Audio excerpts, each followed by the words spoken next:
আমরা এই দুটো কাটবো, একটা কাটলাম আর একটা কাটবো।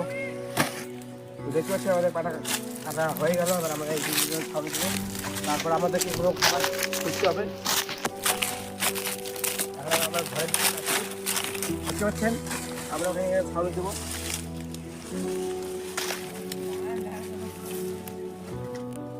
আমরা এখন এই জায়গায় বসবো।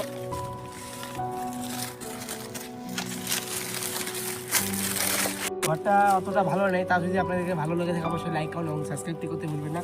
আমরা এখন ব্যাগটা রাখবো, তারপর আমরা খাবার খুঁজতে যাবো। আমরা এখন এই জায়গায় ব্যাগটা রাখলাম, এখন আমরা খাবার খুঁজতে যাবো, দেখি কী খাবার পাওয়া যায়। সাবস্ক্রাইবটি করতে ভুলবেন না, দেখতে থাকুন। ঠিক আছে, আমরা এখন একটা খাবার পেয়েছি, বলে পেঁপে। এই ফল আপনারা যদি কোনোদিন খেয়ে থাকেন অবশ্যই বলবেন, কমেন্টটা করবেন।